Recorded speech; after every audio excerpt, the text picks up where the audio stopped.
This is mine.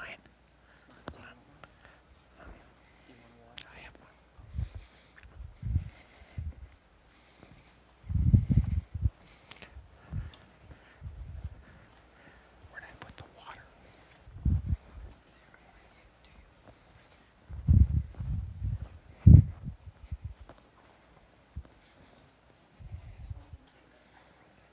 No.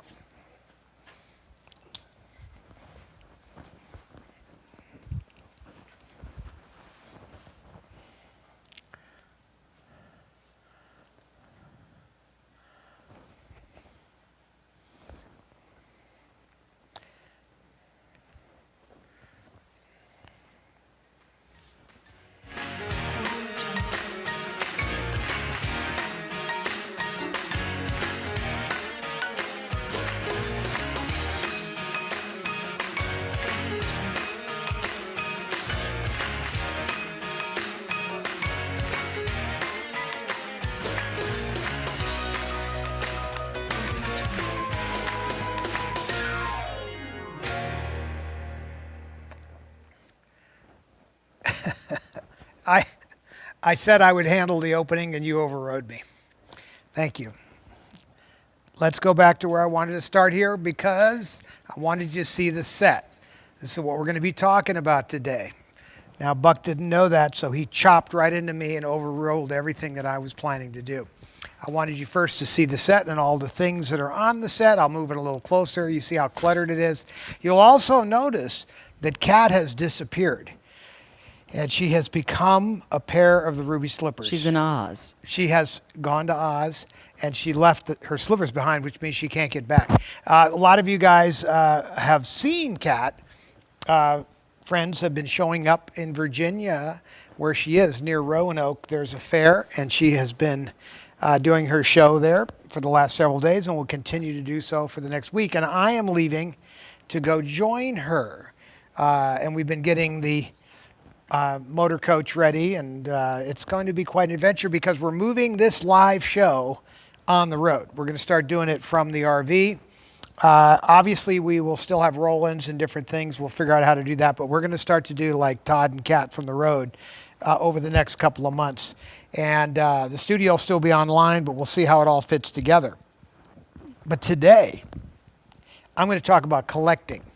And you already have a lot of people here who are excited about this very topic. Well, did you promote it? So I did on your page. Oh, well, see, he did a good job. So it wasn't just osmosis that you found out that I was going to talk about collecting. I was going to talk about collecting because I was taught how to collect by my mother.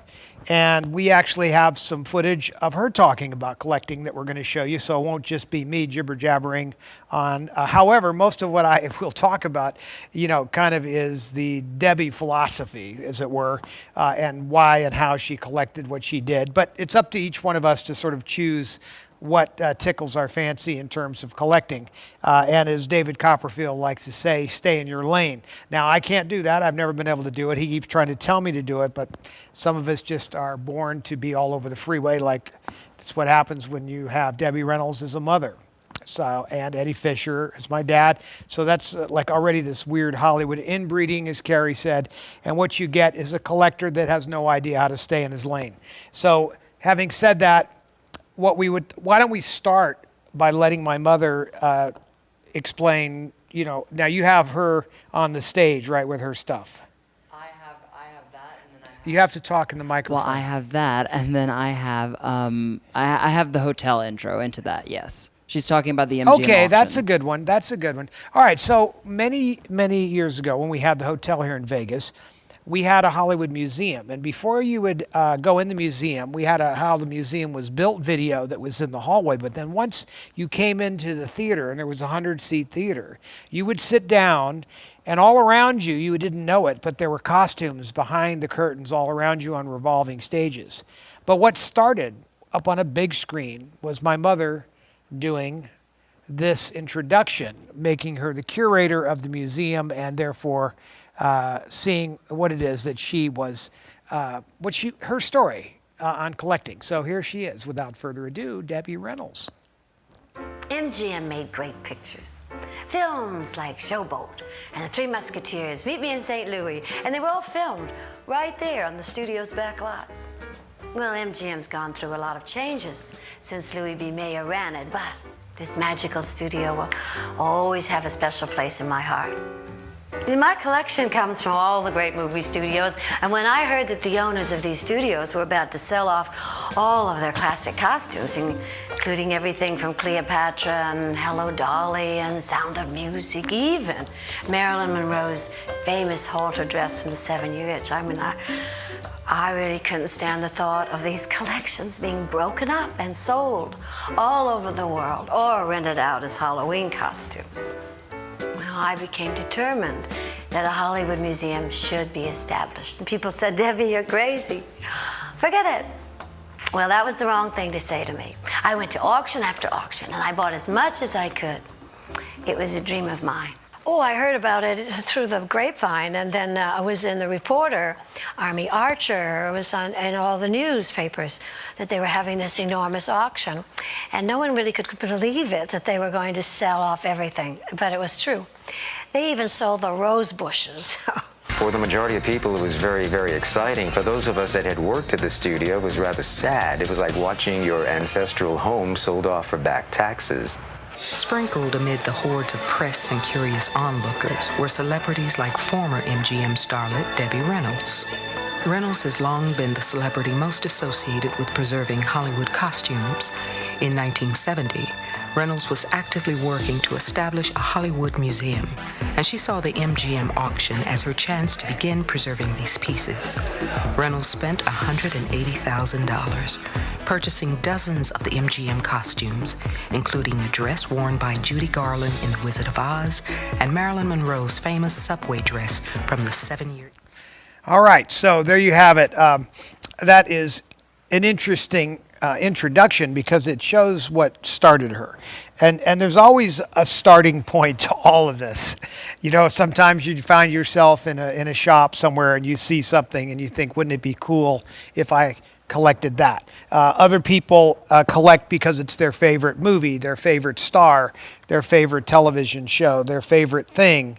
When I was very young, my first collection was porcelain soldiers, myosin and Dresden and porcelain. And my mother started me collecting those when I was about 7, and I didn't know how to collect, but she started buying those. And so I have a big collection of those, probably one of the biggest in the world, because she was behind it all. Obviously, at 7, I'm not collecting very much. But when I got off on my own in collecting, as a lot of you guys know, I got into cameras and lenses because my mother was, she had the costume thing covered, I guess you could say. And we were very involved. She was very involved, and I say we by proxy. Carrie and I were brought into the collecting bug because of my mom. And we were at that MGM auction. You saw that shot of George Papard and my mother sitting there. You know, we were with her through all of those auctions, not only the auction at MGM, but 20th Century Fox, and many other auctions that went on after that. Those were the biggies. The only studios, not all the studios did liquidate. Warner's today has most of their collection, although a lot of things were stolen from them, but they do have a big collection. They were one of the only studios that didn't sell. And that's great because Warner's made some amazing movies. I mean, they had Errol Flynn. You know, they shot a lot of great Technicolor stuff. Warner's made a lot of great gangster movies. And so one of the great items that was given to my mom when she said she was doing the museum was one of the Maltese Falcons. And I believe I have it here somewhere. I will go grab it. Oh, we don't have it. We don't have it because we were so combined. See, he said he was bringing it. Well, Buck knows he can do it. Buck will do it. All right, so I only was going to bring that up because when she said she was doing the museum, Warner's, she said, I got to have that because it's an important item, needless to say. So she started getting donations from people that were sympathetic to the cause. Not everybody understood what the hell she was doing. So anyway, but not everybody has to collect Hollywood memorabilia. I mean, it is what I do. I like it when it has a slant in that direction. But as you all know, where's that little picture of me as a little kid? Is that up here? Mm-hmm. Oh yeah. So let's go to the close-up camera. Now I'm on my own because Buck went running off to go do something. So do I even see the close-up camera? It's on there. Close-up camera is right here. All right. This is how long I have been working with cameras. And I don't know if you can see that or not, but I'm in diapers still. And I've got my hands on the flash like one of these cameras. I'll just go back to myself here.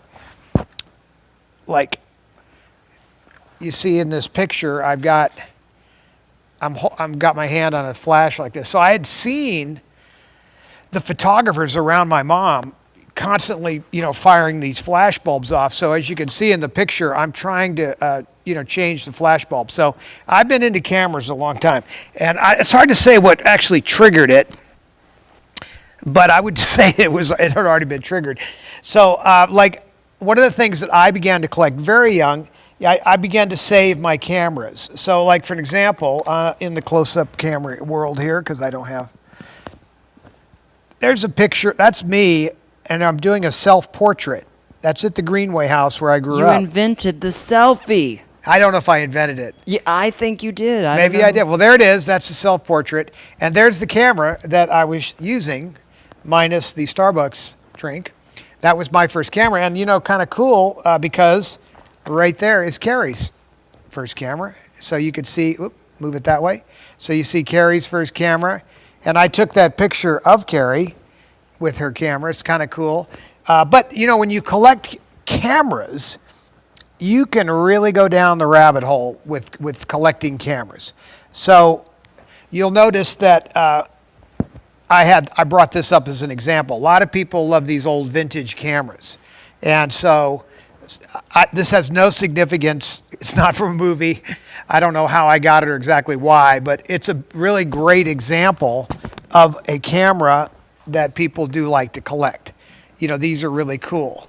But these, you can get into bigger cameras, which I obviously have, and then all of a sudden, this is the Speed Graphics, pretty famous camera. So these cameras are all over the place as far as collecting cameras. Just sneak that up by the Oscar. I'll grab it. So when it comes to cameras, now you can take over, Buck, because I was having a hard time doing everything here. The bird has arrived. And you know when the bird arrives, I can't help but hear the echoing voice of Humphrey Bogart saying, "It's the stuff that dreams are made of." Now, why is that important? Because that is what made this item so famous. The whole movie revolves around a prop. So unlike a camera, which might have shot the movie, like the one behind me, would have shot many, many movies. And that's really a cool thing, the idea that that lens and that camera saw those actors doing their thing and printed the images on the film, and then that became the movie. That's important. But what was happening in front of the camera is what my mother was interested in preserving. And she saw very early on that it was going to be important because, as Carrie later said, these are the tangibles. These are the things that remain. And so when you have the bird, the whole movie revolves around getting the bird. Sidney Greenstreet is desperate to get the bird. Bogart's trying to help him out. There you go. And he's obsessed, with getting this bird. But he's doing it for money. But Sidney Greenstreet's making a life of it, and Peter Lorre he's very involved as well. It's a campy movie, but it's an important movie in many ways. So I ended up finding the actual camera that shot the Maltese Falcon many years later. It was one of the earliest cameras delivered to Warner Brothers back in 1925. And so that camera is one of my favorites in my collection. But my mother, of course, that was one of the things she didn't sell. And she didn't sell a pair of the ruby slippers and other things. There was a few items that she chose. And you have something to say about this. Questions. You have what? Regarding, I'll start with the Maltese Falcon because two people are asking, hello America, two people are asking about, were there more than one Maltese Falcon? There are. And yes. How did your mom come into possession of it and why did she choose to keep that? Okay, so there are numerous Maltese Falcons that were made. This one is the resin Maltese Falcon. That's why I can pick it up with one hand. It's heavy, but it's not the lead. Apparently, and I have never seen the lead one, but I think there were a couple of lead ones made for the movie. There's a scene where it's wrapped in kind of a cotton paper, packing paper from the day, and it gets dropped on the table and it goes thud, you know, and you could see that thing is super heavy. But most of the handling was done with the resin. So I believe that there were at least 3 resin molded Falcons made, and I know there were the 2 lead. I think there were 2 leads. But this was the one that we had in our museum for many years, and it was given to her directly from Warner Brothers, so it has great provenance. And it was something she chose to keep, because I think she also felt that it was really, in a way, on loan in many ways, just from Warner Brothers to the museum. So her responsibility to keep it as a display item, I think, is why she never sold it. You know, she had at one point all the Gone with the Wind hats, and she actually returned those, even though she didn't have to the Mankiewicz family. Was it? Wait a minute. No, it's not right. He's not the producer. The Of Gone with the Wind? Yeah, it's Zelznick? David O. Selznick. David O. Selznick. So I returned it to his family. That we kept like 1 hat, I think, in the whole bunch, which she kept. So I hope that answers the question. As far as why she chose to keep it, I hopefully just covered it that way. It wasn't about the money. At the time, these weren't not worth staggering amounts of money. That happened later. She chose to keep it because of the way it got to her. So having said that, just shifting back for a second. So we have covered briefly like how Debbie got into big collecting. But many of you are not going to be out collecting these kinds of things. So I really want to step back today. This is going to be kind of an overview show where we'll talk about collecting in a broad sense, but I want to show you a lot of different things you can collect, even if you don't have a lot of money to do so. Obviously, buying high-end stuff, you know, can bankrupt even Debbie Reynolds. So you got to watch out. I chose, like I said, when my mother was collecting the big stuff, I chose to keep and collect the cameras. You could see I just showed you Carrie's camera, and I showed you, let me rearrange a couple of things here. That was Carrie's. This was actually my second camera, which I kept also, and I think I have a picture of that up here. Anyway, it doesn't really matter. All the way over, is that? No, that's a different one over there, but that's okay. Oh, well, I might as well show that. That's fine. It's way over here, but I got it. Go to the close-up camera there, Buck. There you go. So that was that camera you could see hanging around my neck there. I took this camera when I was 15 years old to Africa with me to do the National Geographic stuff. And so I chose to keep that. Now I also still had this camera, but that one wasn't as modern. That was the latest and greatest. That was the F2. Now collecting, you can go back to me. Collecting cameras, you could choose to collect cameras because they are something you had or you're connected to them like I do. I've kept all my cameras, but then I also have, I guess you could say I've kind of rounded out the collection with anything my mother or sister had. So for an example, go back close up. This is Debbie taking home movies with this camera. Come back to me. This is actually came to Debbie when she did This Is Your Life with Carrie and I and Harry Carl. This is one of the gifts that Bell and Howell gave to her. Now you'll see in that, go back to the close-up, you'll see her with this little camera. It's a cute little camera, and it's a wind-up camera. You see the winder on the side? And you could see her holding that camera. And every home movie that we have was shot, come back to me, was shot with that. And I think I don't even know if it's still, I think there's a roll of film in it. But let me see. No, so it took cartridges of 16 millimeter film, I think 50 foot. And anyway, really fun camera. And all our home movies, if it wasn't for this camera, we would not have all the home movies that we have. I suspect she would have found something else, but thank you, Bell and Howell. So my mother was not collecting that, but I have chose to collect all the cameras to bring back together the whole story of our cameras. And there's Debbie with another camera. That was an 8 millimeter Beaulieu. We have that camera as well with Harry Carl. You can see the Eiffel Tower. Now I took that very picture right there, come back to me, with this camera. So this, nope, wrong camera. This camera. So Carrie had her little Konica, and I had the Nikon F with me, and I shot that picture of my mother with the movie camera. She was shooting home movies with the Beaulieu.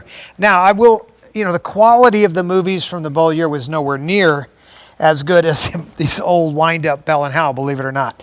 Now, some people have chosen, like, what happened before that technology? And so here is a 16 millimeter wind-up Bell & Howell from before that. And this camera, also winds up. Now, these were used a lot in the war, but this takes spools. You had to thread this, whereas the other was a cartridge. So a lot of people were not able to deal with the threading principle. Now, this was based on a 35 millimeter camera that I have also, and these were used extensively as for action photography because they're indestructible. It's a wind-up camera that cannot be killed. I mean, it's mechanical. There's nothing to fail. I mean, it's incredible with the torture these went through. And they made a 35 millimeter version, which we have in our collection, and that was used extensively by Hollywood for the little handheld shots, but also for combat photography during World War II and on. These were used heavily, even through Korea. Ooh, and they almost survived. So cameras are a thing. As you can see, I went from these little cameras to collecting the big one over my shoulder. So I have there's my mom with Chaplin's camera, which I think I've shown you in the house before.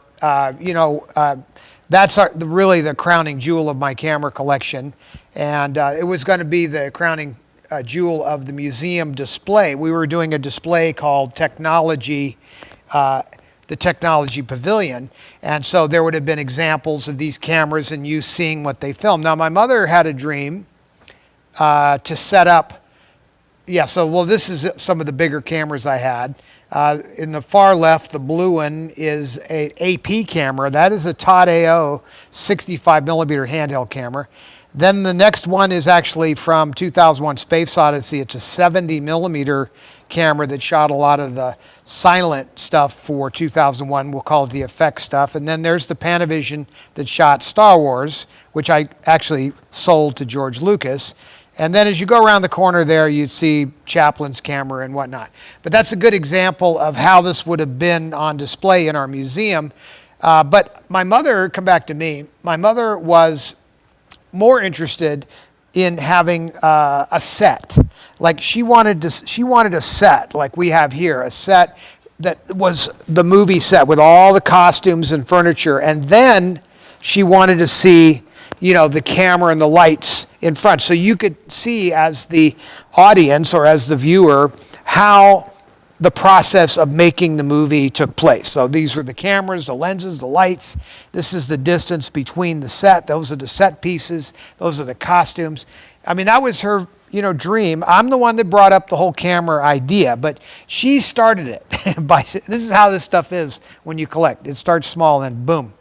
She started it by saying, I would like to collect the costumes. And then one day she said, I would like to collect the furniture maybe to go with it. And then I would love to see some of the major props. The next picture is actually of the museum in Vegas. You could see the subway dress. But if you look off to the left, that actually is a pavilion, a little display that was the kings and queens. And that's Katharine Hepburn's dress on the left. And Charles, it was Henry VIII. So it was... Charles Boyer? No, I mean, anyway. Oh, the character. The character. No, Charles Boyer. No, not that. He was in Gaslight or in Gigi. No, but anyway, so she would create these sets, and they would have different costumes in them. And what would happen is you'd end up with the throne, and then you'd have, like, here's a good example. Okay, next picture. Go ahead. So that's the furniture from Raintree County, and then the costumes from Raintree County, and then the camera is not from Raintree County on the left, but the one on the right, it's a little out of frame, is. So this was an example about how the posters and the furniture and the costumes were all making up a complete exhibit. Now, why am I telling you about all this? Come back to me. I'm telling you about this because this is in effect what you are going to do when you collect. And a lot of you people that I've been watching, such like John Greer and Ferruccio and people like that. You've built up these elaborate displays within your house, and they're not unlike what Debbie was doing. You're collecting a Debbie costume and a Debbie this or that, or other movies and posters. You start to build around it. You get a theme. So that's a good way to start your collection, is to have a theme. So what turns you on? And now today, we've actually, if I go to the wide shot here, we've actually got all sorts of things here. I've got stills here. I've got posters here. I've got props, guitars. I've got lenses. I mean, we've got so many different things. On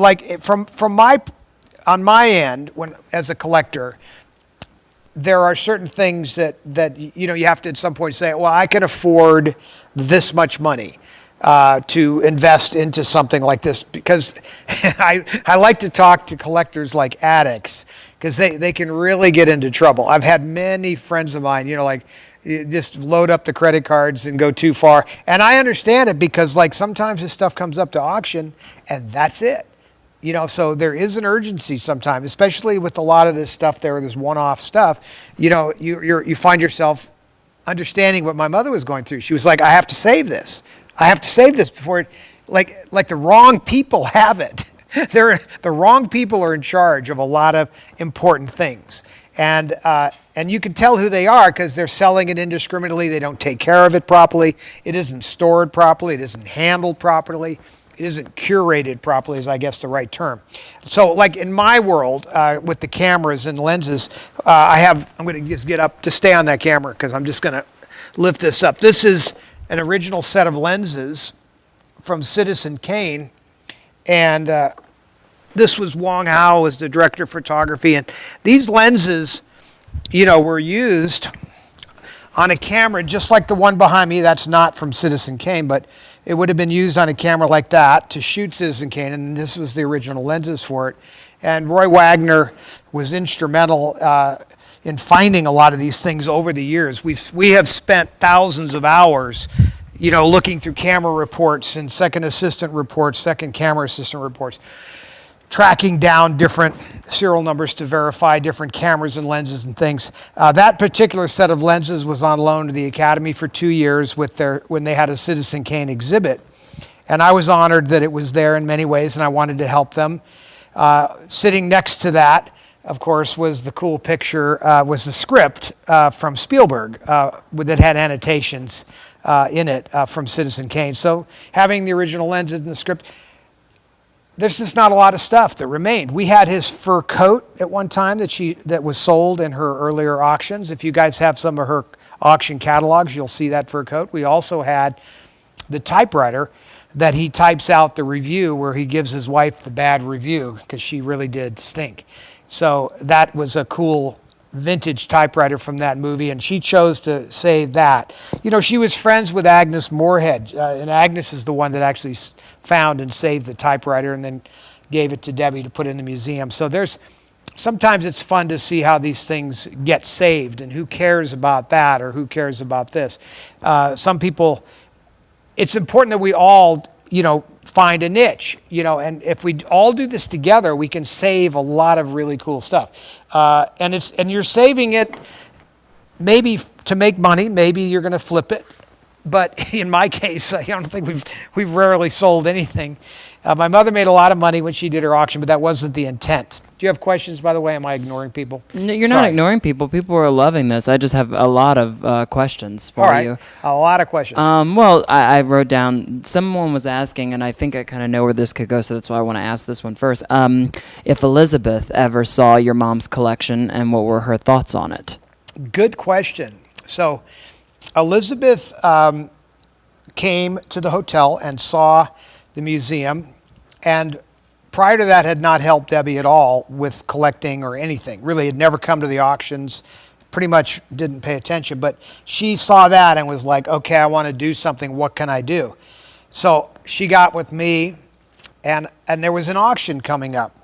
And in that auction was Richard Burton's armor from Cleopatra. This is the white armor. It's not really armor, but Anyway, the white armor. There it is. Bring that up. Preview. Okay, he can't do it. He'll get to it eventually. It's on the playback. There he is. All right, so this was coming up for auction, and my mom did not have the money for it. It was going to be pretty expensive, and I have a number in my head. I'm not going to say it right now, but that became a really important piece because we had some Elizabeth Taylor pieces. We had her headdress. We had other dresses. We had a lot of props, which you can see in the background of that photograph, but we didn't have anything of Burton. Now this costume is actually Claudia Colbert's costume from the original Cleopatra. This is from the 30s. In fact, this movie came out right when the rating system came out, and I have a poster where they actually painted out her legs because they thought it was too risque, which is really a joke. But if you look down at right below her, there's a little bird stool. Now that was Elizabeth Taylor's makeup stool from her dressing room, and those little dogs on the left is part of a sedan chair that they carried Elizabeth around in. And then, anyway, we had a lot of Cleopatra stuff, and I collected some lenses and some other things that came from that movie. So the answer is Elizabeth got into it all of a sudden, and she started to help Debbie when something came up. Occasionally, my mom would say, "Hey, I'm not flush to handle this," and Liz would pick up the tab. So really, there were very few people, and I mean few, I could count them on one hand, and Liz is one of them, who actually bought anything to give to Debbie's collection. The other big donation came from Shirley MacLaine. She totally got it. Now, she got it a long time ago because she saw what Debbie was doing, so she started collecting her own costumes. And at a certain point, she was like, I don't want to deal with this anymore. It's like out of control. And so she had stuff going all the way back to Around the World in 80 Days. She had every movie practically of hers, including her Vegas costumes. And she donated those to Debbie's museum. Now, when Debbie's decided to not do the museum, what we ended up doing is we actually took all of Shirley's costumes that sold at auction, and we then called Shirley and took the proceeds from those items that sold at Debbie's auction. These are of Shirley's stuff, and redonated the money to another charity because she had donated the costumes to Debbie's museum for the purpose of a Hollywood museum. When there wasn't going to be a Hollywood museum, that wasn't really the deal, so to speak. So that shows you what a purist my mother was about all of this. And Elizabeth, of course, didn't care. I mean, she was, she was well off, shall we say. Anyway, that is, so that's that question. You got to know, oh, that's a cute picture. So there's Shirley with my mom. We can go to playback for that one. Yeah. And now this was later. This photo was taken probably through these old broads time frame. But the time frame that I'm discussing right now regarding Debbie was far earlier. She did this back in the 80s, donated big chunks of her collection. Literally probably 100 costumes from Shirley. Next question. Next question is someone was asking how your mother got a hold of the Monroe subway dress as well as the ascot dress. Oh, well, those are two different big stories, but let's start with the subway dress. Getting a hold of it is a good way to explain it. Debbie, fortunately, when she bought everything at MGM, she became infamous. And the head of the studios started to be sympathetic to the fact that she was trying to save the stuff. And the head of Fox at the time called up my mom and let her come over and pre-buy costumes from that auction. So before 20th Century Fox had the official auction, Debbie was able to go over, and we got 14 Marilyn Monroe dresses that day. And one of the dresses was the subway dress. And he allowed her to buy those dresses for $1,000 a piece. So it's still a lot of money when you think about it back then. This is 1973 or 2 or whatever.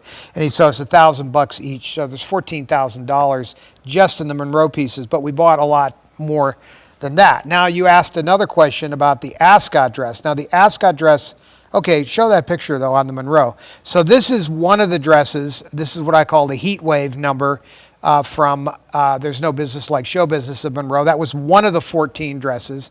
There's the subway dress that we got as well. That, of course, go back to the subway just a sec if you can.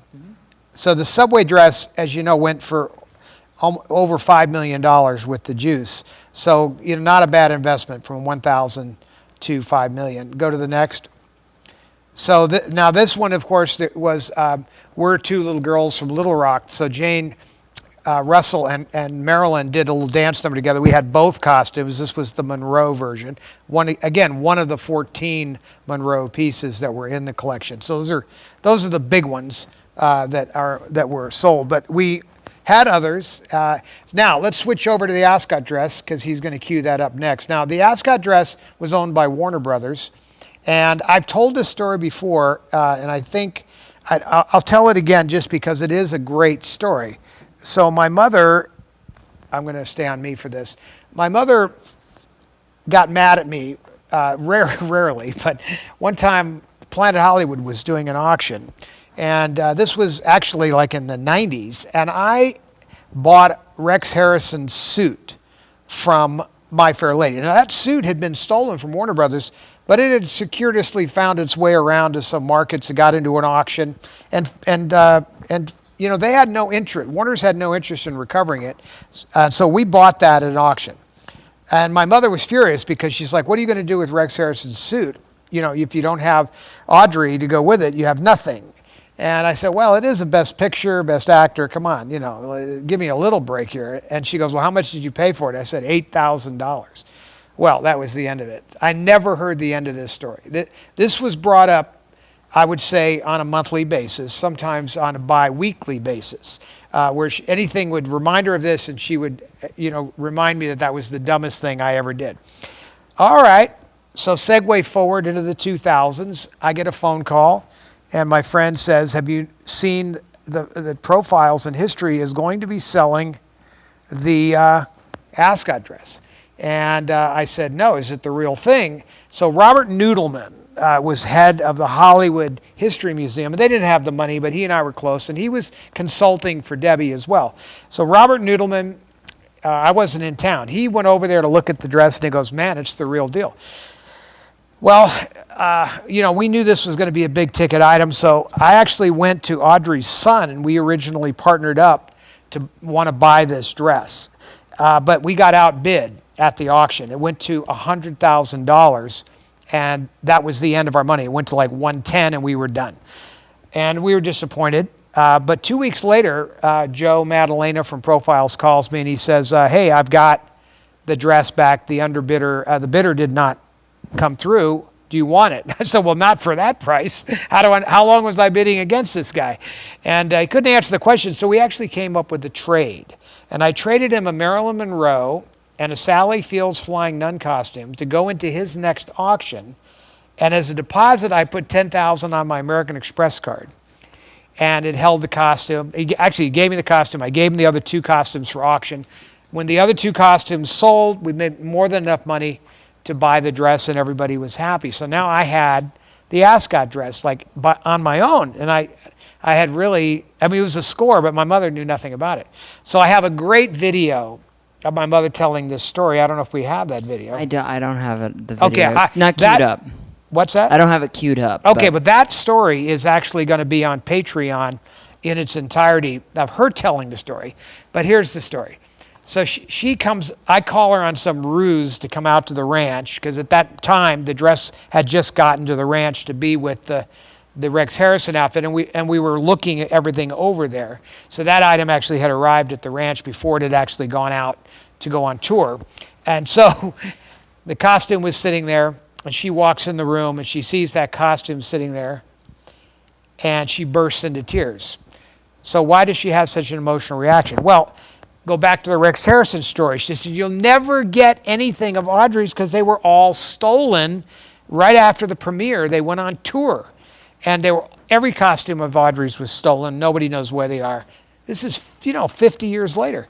And she's staring at this costume.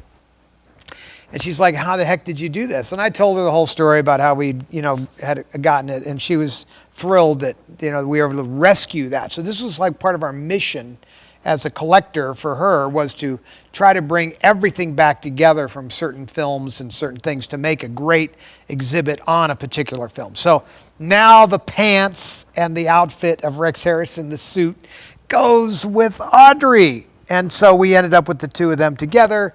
And this scene, of course, was the famous scene at the racetrack, the Ascot Speedway scene.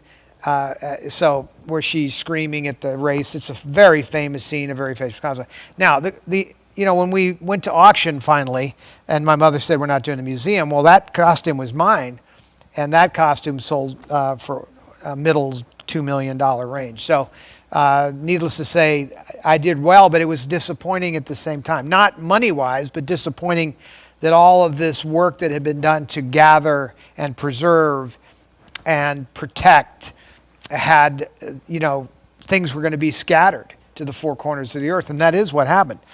Ironically, the opportunity, there's Debbie, that's a cute picture. Ironically, that's her with the subway dress. Now, she's actually got the Meet Me in St. Louis outfit right there on the left.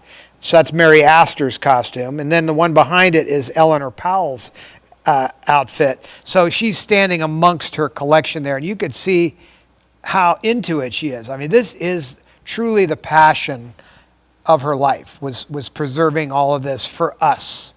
So all around her they were like her children, and that she was very passionate about it. So when we saved the Ascot dress, it was a big deal, and that's why she cried. So I do have that. You could, on Patreon, we'll put that thing up. But you do have a little segment of Magnificent Obsession. So we're going to, since we've spent so much time on my mom, we put together a TV show, a little pilot that was a tease called Magnificent Obsession. And that's what we called her obsession. And this is her sort of discussing her collection. And we were going to do different items each episode that would make up a show. And we should have done more. We just have the one episode, but here we go. Hi, I'm Debbie Reynolds. Are you ready for a good time? Good. Because I want us to view my collection of the most fabulous costumes and memorabilia in the whole world.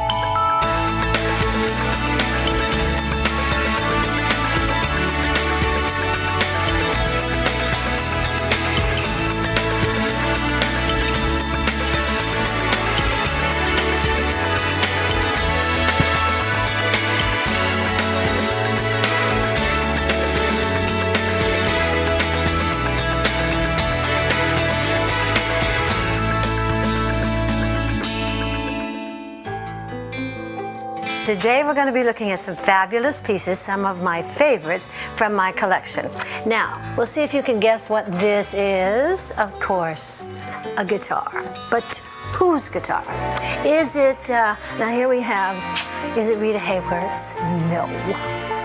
Is it Grace Kelly's? You could say no. Is it Carmen Miranda's? Well, could have been. Or Marjorie Main's? No. This is from Sound of Music. The original guitar, fabulous. And of course we have with it her peasant dress. Right here, the original peasant dress of Julie's from The Sound of Music. And it's a 20-inch, I think, 17-inch. And oh, I want to show you, these are the children's. Can you see them? Right here. We have the whole set. Follow me, I want to show you this up close. So now I'd like to show you our workshop. This is where we work very hard so that we can authenticate our costumes and take very good care of them, because they have to have special climate control, because they have to live again all these years. I mean, we want them to continue hundreds of years from now. We want to preserve them. Oh, thank you, dear. Could you help me? Just put Julie up here on the little table. We want them to live on and on for all of our young people to be able to view them. Okay, we have to be careful because that goes into a clip that we haven't got cleared for the show. But at any rate, you could see her passion and her excitement about the items, and and I think that's important if you're going to collect something, that you be passionate about whatever it is you might be collecting. So I don't know how much time. I'm doing pretty good, right? Yeah, you're good. Okay. So what I'd like to do now, if there's another, I'll take another question because we just went pretty Sure. good. Well, a lot of people are really kind of like, just like, you know, wow about that footage, because this is the first time we've ever shown any of this. Oh, I on didn't the know show. that. Yeah, this is the first time we've ever shown, which will be eventually posting more of this footage on our Patreon page, which we'll promote towards the end of the show in a So few which minutes. which but- shots are we talking about here that they're wowing? About? Well, I think mainly when she pulled out that Sound of Music, and a lot of people are commenting on the Raiders of the Lost Ark Yes. So piece. I think it's funny that they say Raiders of the Lost Ark because that is the is the Ark of the Covenant, which of course in the Bible is where Moses creates the ark to carry the Ten Commandments around in. But in Hollywood, we had to make a version of it. Now everybody thinks Raiders of the Lost Ark is the only place where you've seen the Ark of the Covenant, but that's not what this was for. This was actually with Gregory Peck when he plays King David. The Ten Commandments, is it? No, No? is it David and Bathsheba? I believe it's called. Might have been the movie, not the Ten I'll tell Commandments. you Now in it a was second. also because it was. I'm pretty sure that's what it's called, but it was also used in the Ten Commandments as well. But it's not. It's very prominent in the movie with Gregory Peck, which I'm pretty sure is David and Bathsheba because that's where he has. Yes. It is. He has the big affair with her, and my mother bought actually a lot of interesting props that went with that, including it had a huge table that it sat on and other things. So the Ark is a cool item, no question about it, and it's good that you pointed that out. But it was, Spielberg later had an Ark built for Raiders, so that was not from the movie Raiders. It was actually from many famous films. Like whenever they needed the Ark, that was in the prop department. Hey, Lou, you got an Ark over there? We can, and then Buck would polish it up and off it would go to the set. And that's kind of how this stuff was done back then. That was the cool thing about these studios. If you think about it, a lot of what you're looking at, these things were just in huge warehouses waiting for the next movie to be used in. That's what was amazing about MGM is they had this, huge warehouses, like the scene in Indiana Jones where they had all those crates and everything, except they were just mezzanines and warehouses as far as you could see, full of costumes, full of props, even staircases. Roy Wagner and I were talking the other day out on lot 1 towards as you were going across the street. There was an area where they just had like rows and rows in these sheds of stairs that you would bring in to build your upstairs from. Like, what kind of a staircase would you like? Is it Victorian? Amazing stuff. Wrought iron. Just like unbelievable. Just hundreds of different choices. So that there were things called flats. So you could build walls and interiors that broke down and grand palaces interiors. So it wasn't just the outdoor stuff that you saw a lot of. Now, when MGM was going out of business, I took it upon myself to salvage some of the Western town and bring it to the Greenway house and put it in my backyard. And Carrie and I used to make our little movies there from about 12 years old on, using that Bell and Howell camera at first, and then later moving on to better cameras. But we salvaged chunks of these sets. So you see like no end to this kind of a thing, the collecting side of it. You got a question? Yes, someone actually, speaking of Carrie, was asking about her infatuation with the ugly children portraits. It's okay. That's a good example. Okay, talking about collecting. My sister never collected Hollywood memorabilia, never collected movie posters. A few still pictures from Hollywood, a few. Some were autographed to her. Like her prize still photograph, hopefully it's still hanging on the wall at her house, is an autograph from Cary Grant to her, and it says, "You probably weren't even born when this picture was taken. Sincerely, Cary Grant." Carrie, it's a really great picture. And my mom gave her it's like a Herrell. It's a beautiful silver gelatin print. It's stunning. So that was, she didn't have any Hollywood collectibles. She chose at one point to start collecting these very elaborate oil paintings of ugly children. And in the movie Bright Lights that we did for HBO, Carrie discusses some of these pictures, and she's just explaining why she chose to collect ugly children from the Victorian era. Each one had a story, and she was very funny about it. But I think a lot of times, Carrie collected based on whatever struck her fancy at the time. Things that were off color always interested in Carrie. She loved off color things. politically incorrect stuff, like back in the day when they used to use black people for advertising, all day black, sort of the inappropriate black advertising stuff. Remember the Sambo stuff, and I mean, the soft stuff was like Uncle Ben's and and Aunt Jemima. That was soft. There's some really off-color stuff. She thought that was amazing. Almost anything that was really offbeat became sort of her thing, like something that could never be today. Like no one would ever do this, but yeah, it was done like no big deal back in the day.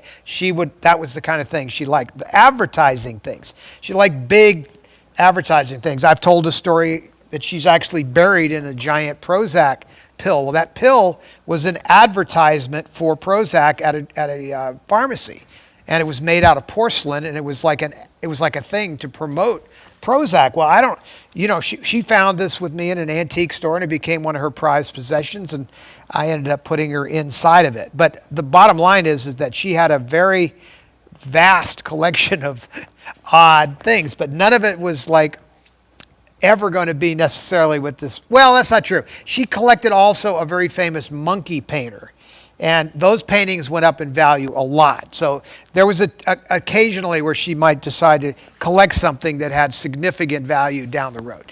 As you know, sometimes you buy this stuff, and if nobody else has an interest, it doesn't go up in value. The stuff that goes up in value is the stuff that is rarer, and then other people then have interest in, because you need people to say, hey, well, I think that this is worth this much, and then he says, I think it's worth that much. I mean, the only way at auction these things bring these prices is you have at least two people fighting over it. And I don't know if you guys have ever been to auctions, but even if you have done, eBay or something, there's a point where you're saying to yourself, nah, I don't know if it's worth $40 or not, and then you just kind of stop. Well, all right, I'll do it one more time. And then you think, oh, I've got it. And then, bam, someone comes over the top. So that's the world of bidding. And, you got to have you got to have conviction and then some discipline so you don't do something stupid. You can overpay for things and you'll never get out from underneath it. But some stuff, who cares? I mean, I collect things that I'll never sell. I've got it in my will that it's to be buried with me, very much like the pharaohs. So that's how I'm going to handle some of my collectibles. And I unfortunately for Buck, that's one of the. If I go first, he gets buried with me like the pharaohs. So that there's all kinds of problems with being involved with our family.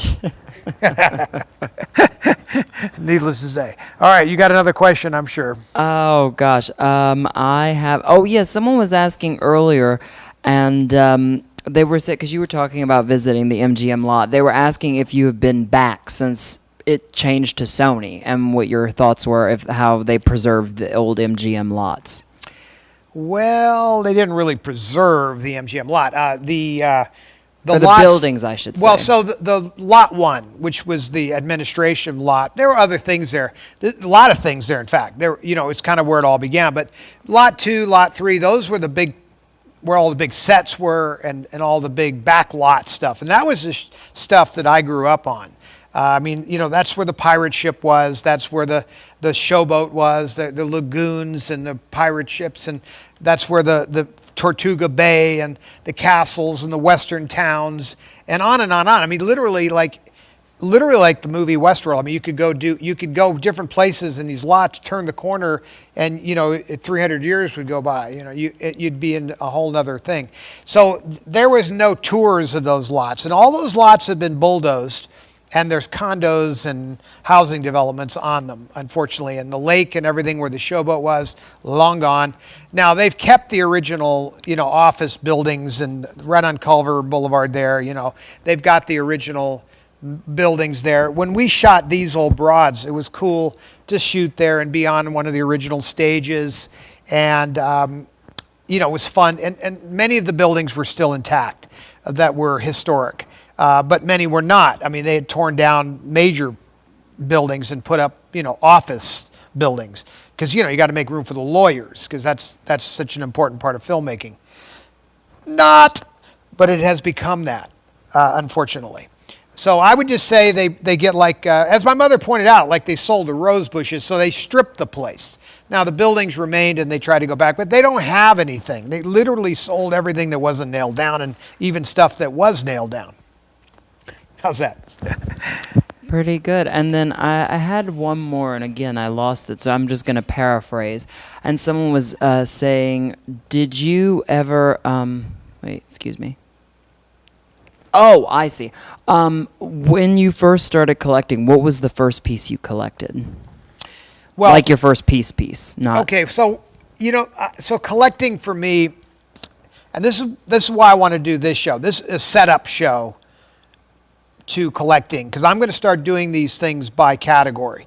But the question was, what did I collect first? And the answer is, it depends on what age. I told you in the beginning of the show, my mother started collecting these Meissen and Dresden soldiers, beautifully hand-painted soldiers. Now, they were actually made in a town called Dresden, which was firebombed in World War II to the point where there was the technology to even make these things was wiped out by the Allies trying to discourage the Germans for any further activities.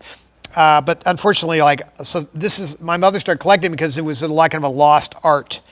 And so I have a big collection of those. Now, she started me. So when you ask what I collected, my first collecting began on a trip when I was 11 years old. We went to Europe. And my mother insisted that we go to every antique store that we could find and see. And when I would walk into these antique stores, it was really boring to me as an 11-year-old boy. And I just didn't see anything that made any sense in there that I cared about. I mean, furniture and vases and lamps and I don't know. It's just antique stuff. But I spotted a military medal in a display case. And it was a World War I British medal that was given to, it was not an expensive medal. It was given to anybody that had participated in World War I that was a British citizen. And that led me to collecting military medals. That one moment right there, I started then getting into the history of it and why was that medal issued and maybe even who had it or why they got it. And then I started getting into saying I wanted to get every medal I could. Now, while we went around Europe over the next few weeks, I was able to get quite a few medals from both France and England. That was where we were. And that began my collection. When I got home, I thought, oh, wow, I want to do this for the United States. So I started collecting United States military medals. And this led to a serious obsession where I actually, in my collection, have literally almost every medal the United States has ever issued since the Civil War to the Indian Wars, Spanish-American Wars. You have no idea how many wars we've been in, but we have all these campaign medals. But then also all the medals of valor and everything else. So that became a passion of mine that I started when I was 11, and all the way up into probably my 30s, I continued to collect that stuff. Now, early on, when we were talking about collecting the cameras, I was really starting that when I was in my teens and 20s. And one of my first really major purchases personally in the Hollywood category was a very important movie to me, which was Sergeant York. So this was Gary Cooper, who plays Sergeant York, who's in a World War I World War I hero who won the Medal of Honor, came from Tennessee, and I became obsessed with finding all of his stuff. And my mother backed me up, and I was able to find his military costume and some of his weapons and things from Sergeant York. So that was my first thing that I bought with my money. I stole some of my mother's money as well because I couldn't afford some of the stuff. But, my mother was cool about this stuff. If you wanted something that was stupid, it would be hard to get her to give you the money. When I first started saying, I want to get into cameras, she said I could only have this camera. This was all she would spend the money on because she wasn't sure I was going to be serious. Now, after I started getting trained and she saw that I was serious, then she bought me this camera, which in the day, this was an expensive camera.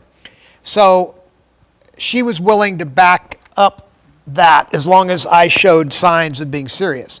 So if it was something that she thought needed to be saved, something that was a collection that should be collected, she encouraged it. And I'm not sorry I have the Debbie collecting gene. Maybe it's even a virus. I'm not sure. I have no idea how to get rid of it. I've tried antibiotics, all sorts of things. Nothing seems to work. Here I am, still collecting. I still buy stuff. So hopefully that answers your question. I think it does. The only other question I guess someone had, but it went away, is, and I think I know the answer to this before we go to giveaways, is did any famous movie star, and I think I actually know who, did any famous movie star buy back their costume from your mom at auction? I think I know one of them. Yeah, well, I'll just tell you the funny story one, because and I told this story briefly. This is the one that I should tell. So Gene Kelly's wife. Now, this is not the first wife. This is the upgraded wife later on was way later in his life. And she came to the auction and she bid on and won several Gene Kelly outfits, including a Gene and Donald outfit and some other things. And then she proceeded to tell Profiles in History that because she was Gene's wife, she shouldn't have to pay for any of this stuff. And, of course, the auctioneer was like, I got an appointment back on planet Earth, and you do have to pay. They actually had to take her to court. She lost. The good news is she refused to pay, and the good news is I got those costumes back, and I still have them. So thank you, Mrs. Kelly, for being so foolish as to let those go, because they're now worth 10 times what they would have been worth. The point being, most of the stars did not care about collecting their costumes at all. My mother went to many of them early on. They had no interest. My mother went to many of the stars to build a museum. They had no interest.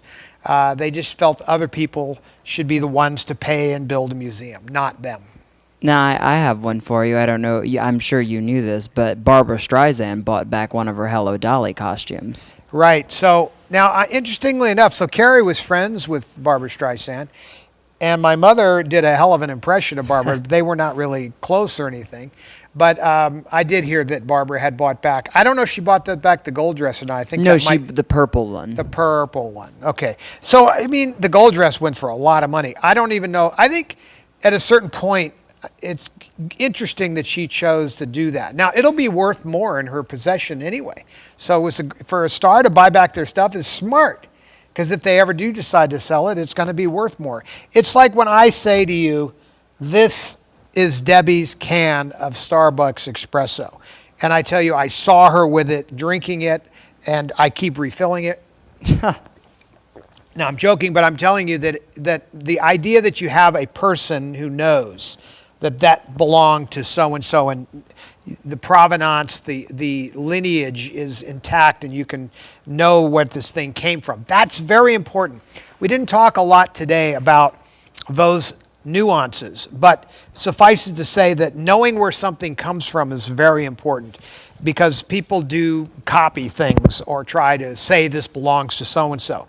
Now, if you have somebody like me, family members or otherwise that are reputable that say this is their item, that's great because that's a big chunk of it. But the obvious thing is to have pictures of these things. That's, if you have a picture of so-and-so or you have the movie, all of that really makes it valuable. I want to show people examples of some things. Could you start handing me some of these things? Sure, what do you want me to hand you? Just anything you want to start with. Just start handing me stuff. So I just want to go through some cool things that we have. So like Debbie costume sketches, very rare. Very, very, this is Morton Hack. This is the red dress in our collection. Now, I have about 4 costume sketches of Debbie from Molly Brown. They're all important to me. And this one actually hangs in her room. We took this off the wall. I hung it there for her. And she didn't even want it there. And then when she saw it, she was like, oh, that's kind of cool. But she didn't even want it there. But collecting costume sketches is very... I think in the future, these are going to get more and more and more and more valuable because they're pieces of art. They relate to a particular costume. They relate to the star. They're signed by very famous costume designers, generally speaking. So I think this is an interesting thing to collect costume sketches when you can. I think we do. We might just keep going. Just go in deep there. What else you got? I don't even know what's there. Okay, well, that's all right. So this is a good example of a lesser costume sketch. This is from a show. Now, this is Paco, who was trained by Bob Mackie, and my mother bought a lot of costumes from Paco over the years. So this is not overly valuable compared to what I just showed you, but that's a cool thing. So this is really the step down in terms of value, but still valuable. It's a Debbie costume that she actually, had it made, and it actually says it was made for the Thalian Ball in 1989. So some of these pieces are more valuable based on the movie or where the star wore it. Now, getting off of costume sketches, these are Hirschfeld's. And go to the close-up camera. I think we could, I'll lower it down. Hirschfeld did caricatures of famous people, and he is very collectible. And if you can get originals, I have some major original ones in my collection. These are big, big ones, including some signed to Debbie from Betty Davis and Ernest Borgnine from the Catered Affair. So Hirschfelds are really cool to collect, I think, because they're generally focused at a star. In this case, it's about the movie.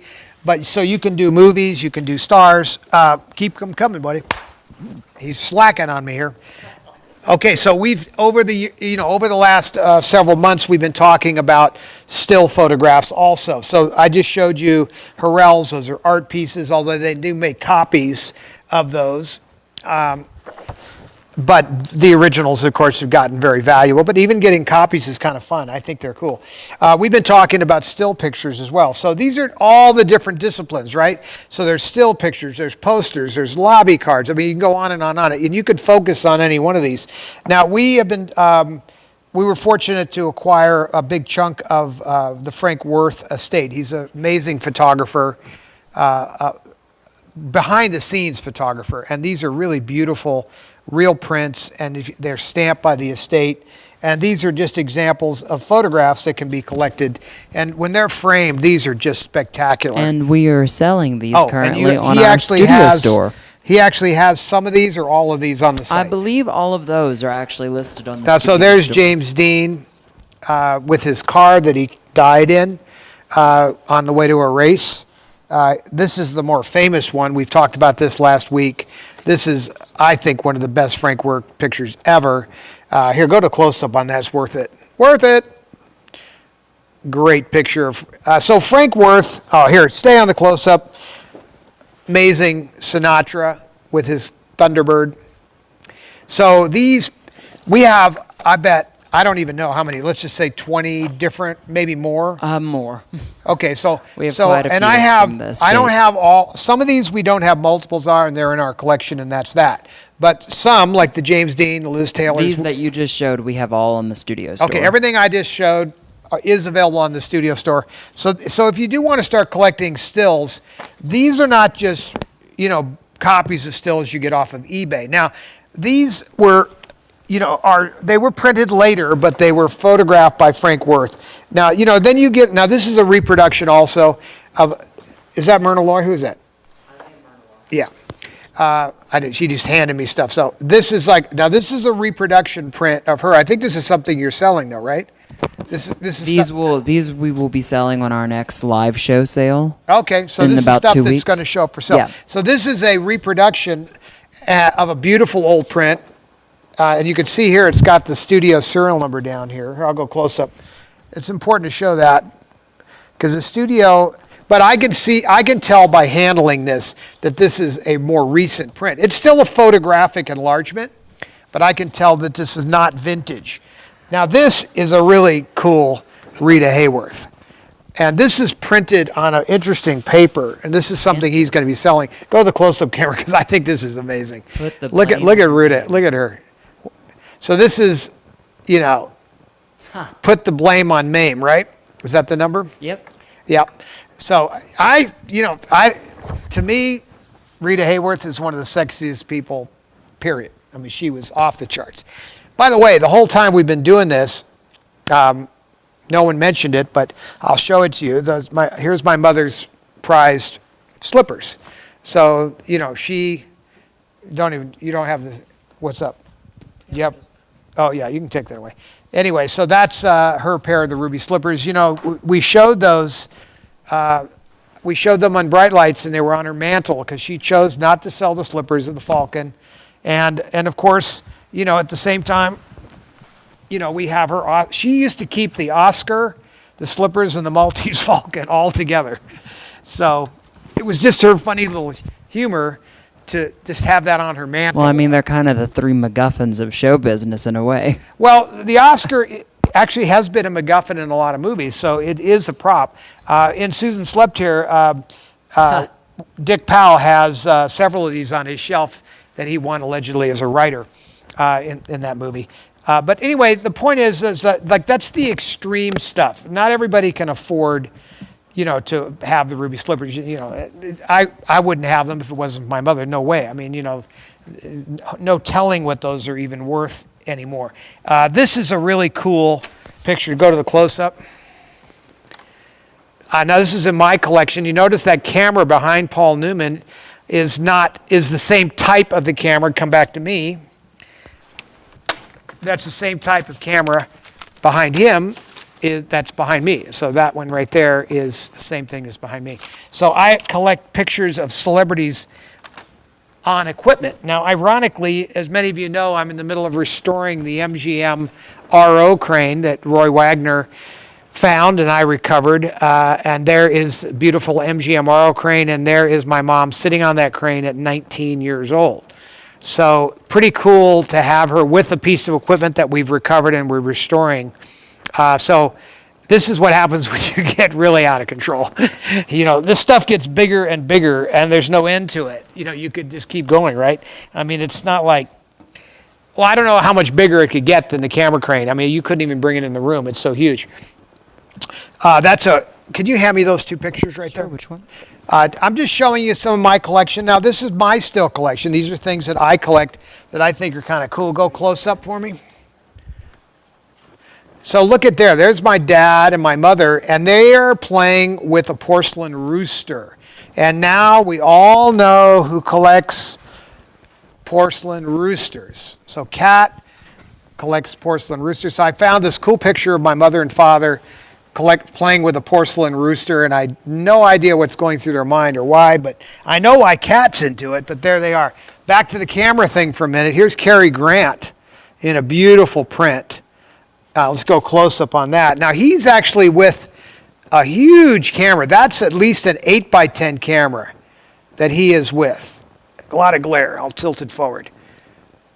That is at least an 8x10 camera. And he's got the plunger in his hand that is like an air plunger that fires off the iris. But you can see the size of that lens. It's huge. So that is, me. By the way, this is a good example of me not, I'm in my lane, okay, because it's cameras. So celebrities with cameras behind the scenes, not so easy to find. I collect the stuff because I like to put the equipment with the star if I can. So that's part of the process. I don't have any idea where that giant camera is that Cary Grant's sitting with, but I can assure you that this camera over my shoulder, is the same one type that Paul Newman is sitting with. And I do know the origins and what these movie cameras have worked on. I see your What's that? questions. Oh, no, I'm just catching up on stuff. All right, so I think, how much time? Am I okay on time? I'd say it's time to, do our... How long have I been going? An hour and 15. Okay, perfect. All right, so I'm going to start wrapping this up. So if there's any questions, get them out of your system now, because we're going to shift into giveaways. And what we've done is the people that donated to the show last week, there's going to be a super wheel prize, but we've already pre-selected the winner because, if you noticed, nobody's here. Ryan is with Kat on tour. And Kat's on tour. Kat just logged on, actually. Kat just logged now. on. She's in the comments. She's in the comments. Well, hi, Kat. Look what we did to your chair, Kat. Look who's sitting in your chair. That's your chair right there. That's where you were sitting. See? And so at your feet is the Citizen Kane lenses, and sitting where you would sit is the ruby slippers. So we said that you had disappeared and left the slippers behind, so we're not sure how you were going to find us again without the slippers. So anyway, we've been doing a collecting show. So let's go ahead and do the giveaways. All right. We're doing the giveaways first, right? Yes, we're going to do the giveaways first. I have 4 items here. So we don't have the wheel. So what's happened is that we've randomly selected based on if you were watching or listening to the show, making comments. We've randomly selected winners from whoever was on the show. So we're not going to do the wheel, and that's very exciting to watch, but we're not doing it this week. So is this a bundle that everybody's winning? No, so I'll let you pick as you go. The first one we can do the CD, and All right, first one. kind of different collections. So do on you have a different name? levels. I do. All right, so here's the first name, and I'm holding what they're going to win, so go ahead. Yeah, so Sal Harcourt is the first name. Say it again. Sal Harcourt. Sal Harcourt. Harcourt. Sal, you've won here, go to the close-up camera. You've won a Debbie CD, which has some really cute songs on here of hers, some of which a lot of people don't know that she even sang, but Tammy is on here and all the basics. So you've won a CD, so you need to message Seth on the back end, which yes, I'm putting in the comments now. So if you guys just email your, I'm doing the Cat Cosmetics email. There's so many. catandtoddlive@gmail.com. If you go right on over there and you email us and let us know what you've won and your address, we'll get it out to you this coming week. All right. So that's the first winner, Sal. Yep. Congratulations. Next winner. The second winner is Mary O'Connor. Mary O'Connor. Who was on the cruise with you guys, if I believe. She was on the cruise? I think she went on the cruise with you guys. Okay. Mary, you've won a Carrie, here goes close up. You've won a Carrie Star Wars commemorative stamp and envelope from the stamp collection. And what we have here, come to me, we have a full collection of these. I think there's like 17 or something. And each character, but this one's just Carrie. But these are actually legitimate post office stamps that were put out in 2007. So you can collect the whole set of these, and we have them on our Studio Store site. But this is a good way to start. Now, I personally would start something like this for a kid, you know, to let them have a collection of something like this, because you can hang it on the wall and frame it. And then one day these things become rare and valuable. I mean, this was 2007, so it's already 18 years ago. Hard to believe. Okay, so you're the winner. What was the name again? The winner for that one was Mary O'Connor. Okay, Mary, so you're the winner of that. Next. All righty. Next is going to be Latex Styles is the winner. Latex Styles. Now, she might have this. She might. I think she might. So Latex, all you of just these things? possibly. So Latex, you just message me, and I will go ahead and. Well, here's the thing, Latex. If you don't have the Annie Get Your Gun program, let's go to the close-up.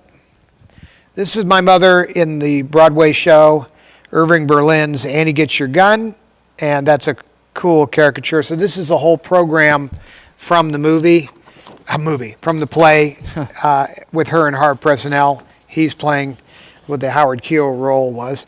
Anyway, if you have this already, we will get you the other. We have 3 different brochures or programs from her shows that you could pick.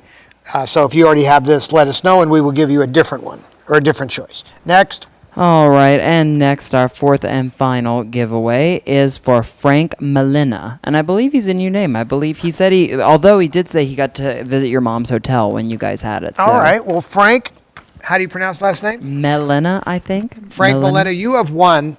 Here, go close up. This was the program that was made for my mother and sister's celebration of life, and you could see that cool picture of Carrie and her, and then inside is a great picture of my mom and I together, and a little write-up on things, and on the back is the Ricky LaChance sketch of my mother and sister. This is a pretty cool collectible thing, and congratulations, you're the winner of that. All right, so that takes care of our giveaways for tonight. Now we're doing the super wheel, I assume. We're doing the super wheel, which I am pulling up now, if you give me.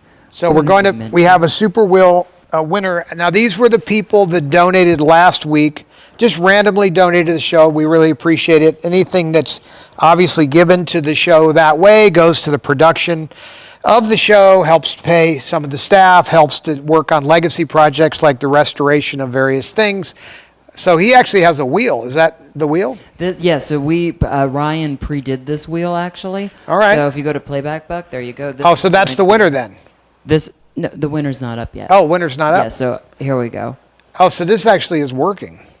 Yes. Oh, shoot, I didn't know we had that technology. Well, no, this is pre-recorded. It's a video, but So still it's Ryan real. did this Okay, right I get before it. The show, and this is from last week's donors. Ooh. All right, Cammie Roundtree is the winner. And Cammie, you have won. I know what's in this, but I don't know which one it is. But this is the Frank Worth photos coming here. So you've won a Frank Worth photo, which is significant value for that. And so you've got, it looks like Gentleman for Blondes. Is that what this is? Millionaire. How to Marry a Millionaire. Look at that picture. Close up. Beautiful picture of Monroe. You see the Frank Worth, estate stamp there in the corner. So congratulations. Now, there are more of these if you choose to collect this, but this gets you started with a beautiful silver gelatin print of Marilyn Monroe. One of the most photogenic people on earth ever.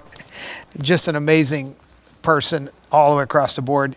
And it's when we lose these people young like that, they just become more and more legendary. It's like James Dean only made like 5 movies or something. And guys is one of the biggest legends in Hollywood, and it's remarkable.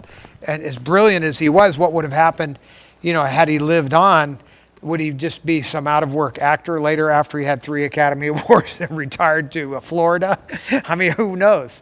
So he became a legend in a way because of his early departure. Monroe was a legend because of her tumultuous life and because of yes, she was this massive sex symbol and all of that, but she was also became a legend partly because of her leaving us early. So a very interesting bit of history. Somebody's calling me on the phone. Oh, it's the front gate. It's the front gate. Let's see who's at the front gate. Live on the air. It's a delivery at the front gate. You're not missing a thing. This could be my latest collectible. I might be starting a new collection here. So in any event, I think we've done it. Now, what I would like you to do, those of you that watch this show, I'd love your comments that Seth can start to monitor about what you want me to focus on. Because what I'm going to do is take shows and I'm going to focus on specifics. I'm going to talk about, let's just say, movie posters. And I will talk about how to collect movie posters, what to watch for, what the values of them are. And I'll show you parts of my collection. And so you can see why and what I've collected. But then also we'll discuss what things are more affordable. And now Dawn is calling me. Let's just see. Dawn, I'm live on the show. Is there something in particular? I was going to answer the front gate, not me, and I was going to be really embarrassed. Is that you at the front gate? No, I was watching you answer the front gate. But I was wondering, that beautiful print of Marilyn Monroe, who else do you have beautiful prints like that up for people who are collectors? Well, we have, now that Marilyn Monroe print that you just saw that I gave to the Super Wheel winner, that print is available on the Studio Store site, right, Seth? Yes. Okay, so that one actually we had a few copies of, so that one can be had. And we have others of her. So I bet you we have, 6 or 8 different Monroes? So we have some cool Monroe stuff and very cool James Dean stuff, Liz Taylor, Frank Sinatra. We get into more obscure and then we don't have too many. So we'll see. Anyway, I'm back to the show because I'm live. All right, bye. Okay. Well, she just felt that she had to jump in there. I do get texts from Roy regularly when I mess something up. He tries to keep me straight.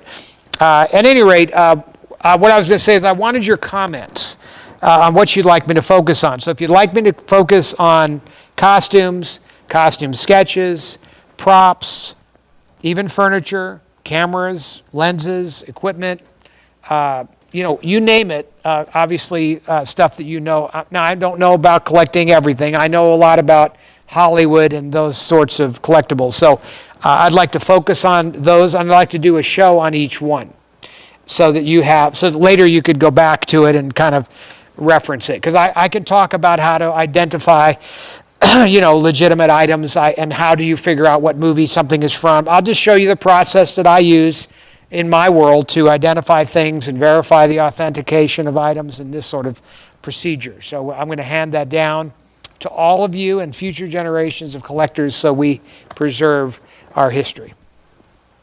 Have I done it? I think you've done it. I think you've done great. And I still have a little bit And left. Starbucks, in my if you're out Starbucks. there and would like to sponsor this show. If anybody knows how to get in touch with Starbucks, I don't think I should be paying for these. At the very least. Yes, no, that's it. Other than that, I just want to say thank you, everybody who has donated tonight. We were so grateful. Thank you so much. I'm monitoring the comments here. It's been just a three-man show here tonight, as you can see. So, but other than that, I did want to make a note that we are having a 4th of July sale at Cat Cosmetics right now. If you don't know what Cat Cosmetics is, then I'm going to introduce you to it. It is currently plastered upon yours truly. And I say that with great, great joy because it is a fantastic cosmetics company that Catherine Hicklin, she runs, and we have here out of Vegas. And right now we're having a 4th of July 30% off site-wide sale using the code USALOVE, which I've just posted into the comments. So please join the fun, catcosmetics.com. In the closing, I think there's a little commercial, right? There is. Well, I'm going to close with, for some people who didn't get to see the first video, because we've had a lot of new viewers, and then we're going to go into a Cat Cosmetics commercial. All right, so we're going to run for you the And we love opening you, video. Of my mother explaining why she collected and what her collection was all about. Then we're going to go into our closing video. Tell me if I'm wrong about any of this. No, you're good. Okay, so that will be it. So this is Todd Fisher signing off from Las Vegas. Catherine, who is, I guess, watching us from Roanoke, Virginia. Thank you for joining us tonight, and we'll see you again next week from the road, though. We're going to be doing... You're going to be on the road. I'm going to be on the road. So everything's going to be happening from the RV. You're going to see some wild stuff going on. No telling what's going to happen. We have cameras all over the place. It'll be including the bedroom. Don't tell Kat. Shh. It's the long, long trailer. Off with the video. MGM made great pictures. Films like Showboat and The Three Musketeers, Meet Me in St. Louis, and they were all filmed right there on the studio's back lots. Well, MGM's gone through a lot of changes since Louis B. Mayer ran it, but this magical studio will always have a special place in my heart. My collection comes from all the great movie studios, and when I heard that the owners of these studios were about to sell off all of their classic costumes, including everything from Cleopatra and Hello Dolly and Sound of Music, even Marilyn Monroe's famous halter dress from the 7-Year Itch, I really couldn't stand the thought of these collections being broken up and sold all over the world or rented out as Halloween costumes. Well, I became determined that a Hollywood museum should be established. And people said, Debbie, you're crazy. Forget it. Well, that was the wrong thing to say to me. I went to auction after auction, and I bought as much as I could. It was a dream of mine. Oh, I heard about it through the grapevine, and then I was in the Reporter. Army Archer was in all the newspapers that they were having this enormous auction. And no one really could believe it, that they were going to sell off everything, but it was true. They even sold the rose bushes. For the majority of people, it was very, very exciting. For those of us that had worked at the studio, it was rather sad. It was like watching your ancestral home sold off for back taxes. Sprinkled amid the hordes of press and curious onlookers were celebrities like former MGM starlet Debbie Reynolds. Reynolds has long been the celebrity most associated with preserving Hollywood costumes. In 1970, Reynolds was actively working to establish a Hollywood museum, and she saw the MGM auction as her chance to begin preserving these pieces. Reynolds spent $180,000 purchasing dozens of the MGM costumes, including a dress worn by Judy Garland in The Wizard of Oz and Marilyn Monroe's famous subway dress from The 7-Year Itch. Hey, I'm Catherine Hicklin. Some of you may know me best from One Life to Live, but I also own catcosmetics.com, only the best cosmetics in the world. I use the Miracle Working Kit on a mother and daughter. It's easy to use, works for all skin types, and comes with a how-to DVD. So if you want to look 10 years younger in less than 5 minutes, or you just want to look more beautiful than you've ever been in your life, come on over to catcosmetics.com and make sure you sign up for special discounts, new products, and inspirations.